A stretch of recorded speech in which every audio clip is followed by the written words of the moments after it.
The issues with, I think, that I want to talk about this morning essentially have to do with where we are in this whole evolutionary path in terms of its role, the role of evolution in cancer. Um, and I want to make sure everybody can hear me okay. Am I okay on sound? Yes, okay, I assume so. Um, so we're at a stage where we are actually, I believe, at a point where we have been studying the parts essentially of cancer for about 5 decades now, and I have some role in that.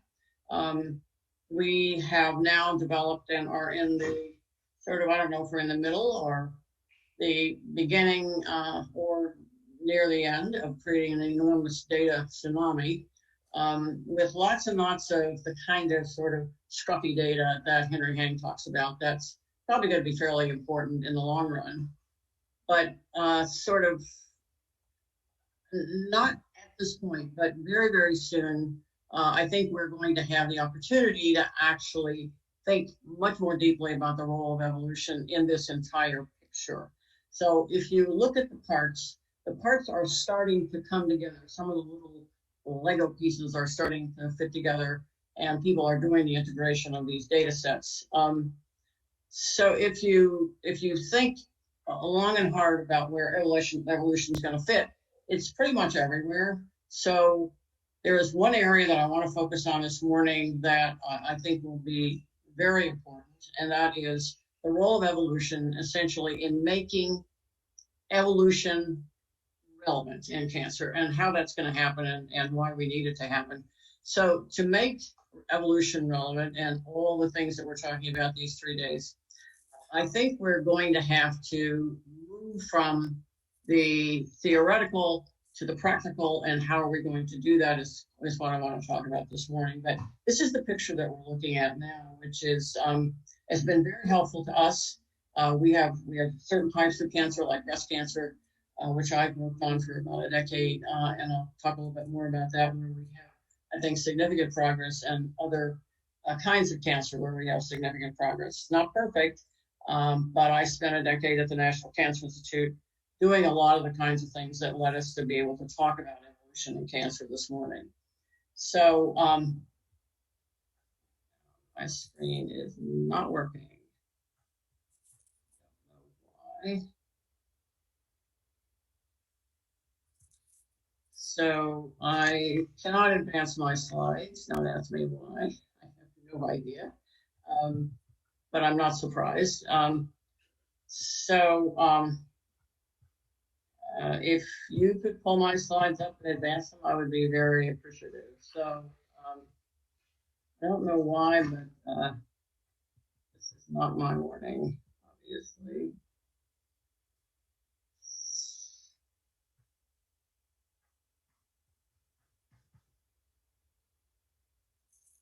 Not working.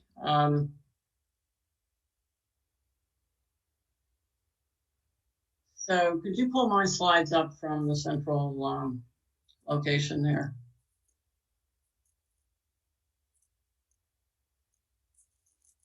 I'll try this again.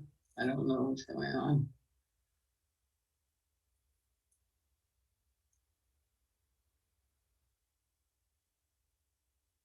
I will not advance past this slide. Okay, now we go to advancing. Thank you.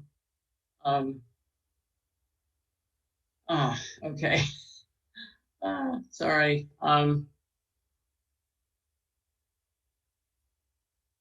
Okay, now it is advancing. I don't know what's going on. So I want to talk a little bit about how we bring context to all this data that I mentioned. And so if you think about things like acquired resistance, which we're going to talk about probably extensively in this meeting, combining therapies, which we really don't know how to do in oncology just yet, and increasing the success of clinical trials, evolution will play a role in all of those areas. If you think about evolution and why we're so concerned with it in cancer, it's because anytime we intervene in cancer, we're driving evolution. And as you heard yesterday, there are different types of evolution. And in the case of the way we treat cancer patients, the emergence actually of resistance is part of the way evolution is actually working. And if you think about that, it really relates quite directly back to some of the things we heard yesterday from St. George Church about fitness changes within that cycle of treatment. If you think where we can really intervene, this is one of those areas where we can make a real difference for patients to essentially not just predict resistance, but ultimately to control it. This is what resistance looks like. It's awful. And in the case of melanoma, which is the disease we're looking at here, this is an example of a patient treated for melanoma with quite an effective therapy initially. After 23 weeks of therapy, you see the tumor coming back and coming back with a vengeance, which is the sort of the definition of resistance. Another area where we really need help in terms of oncology is, and you heard a lot about this yesterday, is this whole issue of clinical trials. Our clinical trials in oncology are failing, many of them. The estimate is upwards to 70%. But what, instead of this paradigm, which takes 15 years and costs $2 billion, what if evolution played a role in this entire process, which I think it could? And what if, for example, evolution influenced drug discovery? What if evolution essentially was really driving the way we do clinical trials and the way that FDA reviews the kind of submissions that we have to make to get our drugs approved? All of this brings me to sort of what I would like to emphasize this morning is that we need validated, clinically relevant biomarkers. And you heard some discussion yesterday about biomarkers from Charlie Swanton and others that are doing clinical trials, and you'll hear more about that today. So I think if I look at one Yes, space... Diane. Hey, James, how are you? Fine. I think... Sorry about the this morning's mix-up. Somebody turn off James' microphone, please. Thank you. So if you look at where we are in the whole issue of the role of evolution in oncology, I think biomarkers may be a place that we can really make a difference. So today we're focused mostly in genomic alterations, and a number of those genomic alterations can be assembled actually into something called a profile. We're doing those profiles using all kinds of new tests today, and they're quite valuable in terms of knowing what drugs might work. And we need to move from that to evolutionary biomarkers that are prognostic, and in many cases are going to help us to solve a number of problems, not just in terms of overcoming resistance, building better drugs, essentially enhancing drug discovery and clinical trials. So the question for us is, could evolutionary biomarkers be more important than many of the biomarkers that we're trying to chase today? And I would argue that we're chasing a lot of the wrong biomarkers, and I'm a great fan of evolutionary biomarkers, obviously. So what's a biomarker? It's defined as something that you can measure, essentially, that represents a biological or pathogenic process or an intervention. As Bob Temple likes to say at the FDA, a biomarker is not an assessment of how a patient feels, functions, or survives. That's a surrogate endpoint. Biomarkers are not surrogate endpoints until they are equivalent to a clinical endpoint. So our question is, do we have models for developing evolutionary biomarkers, and are there clinical trial models that we can use to validate them, and will the regulators approve them? And I think the answer to all three is yes, in the affirmative. We have all of those things. We are structured to do these kinds of things. So I want to draw your attention to something that I don't know if Carl O'Malley is going to talk about this today, but he and the Wellcome Consensus group that got together in 2017 to put together what is, I think, a nice infrastructure for what is a classification system for evolution and cancer, and how we might classify in terms of these factors, in terms of an evolutionary index and an ecological index. And it's a really important paper in evolution. If you haven't reviewed this, I suggest you do it. But essentially, it's based on changes in everything from diversity in the population to the kinds of clones that you can actually identify by expression. And on the ecological side, everything from available resources to some of the factors that actually in the temporal and spatial kinds of relationships that make up what the ecology of those microenvironments and macroenvironments look like. So I see this as something more. I see this as something the evolution communities could use as a discovery engine for evolutionary biomarkers, and I'm very interested in seeing us do that. So are there some candidate biomarkers? The answer is affirmative. Yes, there are. Actually, there are probably pages of them. We could have this meeting dedicated, I'm guessing, to how we would manage to identify these biomarkers. But I think the evolutionary index and ecological index that I've just shown you could be a platform for that discovery. And if you look at the way that's evolving now in evolution, no pun intended, there are lots of concepts and lots of, I think, constructs that will allow us to develop these kind of biomarkers. Everything from clonal expression, which Charlie Swanton has published a paper, I don't know, 3 years ago now, on an expression concept that they had called Oracle. The rate of evolution, changes in diversity over time, stress responses, combinations of genotypic and phenotypic biomarkers, which are going to be complex biomarkers, fitness changes, etc. So all of these things are on the table, and a large number that aren't on this. This is just a list that I put together from some of the conversations we had at a meeting that I held in 2 meetings actually on evolution and cancer when I was at the Arizona State University in 2017, 2018. So check out the paper actually from the Wellcome Trust group, and think about where your work fits in terms of biomarkers. So in terms of clinical trials for biomarkers, do we have them? I would argue that we do. When I was at the National Cancer Institute, I was able to start with the FDA a trial called the I-SPY2 trial. It's an adaptive platform trial driven by Bayesian statistics. Essentially, it's a very simple concept. A number of experimental arms, essentially. You can have as many experimental arms in an adaptive trial as you want. But essentially, each of these arms represents a different indication, or maybe a different drug that's going into the trial.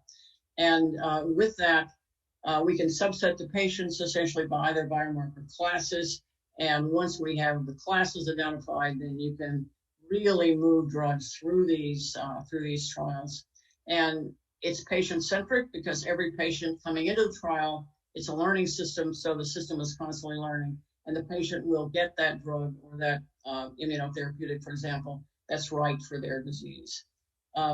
This is the I-SPY2 trial today. It's been in existence now for a little over a decade. It's a platform trial. You don't have to start over. It started with something called I-SPY1, which was funded through the NCI SPORE program. We started I-SPY2 in 2009, and it's really just finishing up that second phase right now. We've actually run about 23 drugs through this process, collected all that longitudinal data, which is quite a tsunami of data, as I said earlier, but very high value. And we are now moving to the last phase of this platform trial. And here we're going to be adapting within patients. So how is this going to work for evolution? You're going to be able to collect the samples evolutionarily that you're interested in a longitudinal fashion, and also data in a longitudinal fashion. So you can start to think about how we might qualify and then how we might validate these biomarkers. So are there real paths for regulatory approval? The answer is yes, there are.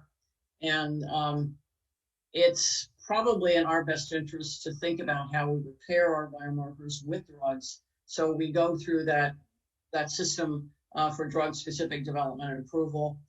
You can also get drugs approved through consensus in your communities. That's interesting. It's an interesting challenge for us in the evolution space because I think that's going to be possible for a couple of biomarkers that are fairly obvious in evolution. And then the more recent way that you get biomarkers approved by FDA is a qualification program. We developed this through the 21st Century Cures Act. I chaired the group that wrote that legislation on biomarkers and clinical trials. This is now in place at the FDA, and we can take advantage of that pathway. So if there are these biomarkers in place today, is this the right time to launch them? And I would say yes, because it's a realistic time in terms of the amount of data that we have in oncology that we have to integrate, and we have to understand the role of these evolutionary processes in these complex adaptive systems. So some realities for us. There is no cancer evolution community that sort of stands up and speaks for this community. And I think advocating for research in this space could be really transformative. The only significant funding that's gone into this space is when I started the Physical Sciences Oncology Centers at the NCI. One of the thematic areas was evolution, and those programs continue today. People like Dr. Dayton being a part of that program as we speak. Evolution in cancer is not a major focus, with the exception of that program. And I think we need more advocacy for funding for evolution. Evolutionary biomarkers have to demonstrate that they can affect outcomes for patients in a good way. And I think that could be done with the right kind of consortium. And if we do that, we can actually, I think, really deploy that idea by talking about some of the successful kinds of trials that are ongoing, like Bob Dayton being here, you'll hear from next, I think, or this morning, and then Charlie Swanton talked yesterday on this Tracer RX trial. So validating these evolutionary biomarkers is going to require a village. We're going to have longitudinal samples and data and all the things that go with validation. And then I guess the bottom line is we need a revolution in revolution. So we need a community that's focused on tangible outcomes through the existence, I think, of evolutionary biomarkers that can be applied across all of cancer research, including biomarkers for clinical trials, biomarkers for actually treating patients in a real way in terms of avoiding resistance. And that's going to require us to develop standards and go through all the steps that you have to do for a biomarker, period. And so I'll stop because I know we're running late, but I like this quote a lot because I think it says a lot about where we are in this entire space. And I think if we're going to demonstrate the value of evolution, we're going to have to get beyond the art of the science and the theory to essentially the reality of the science. And so William Osler said it better than I just said it.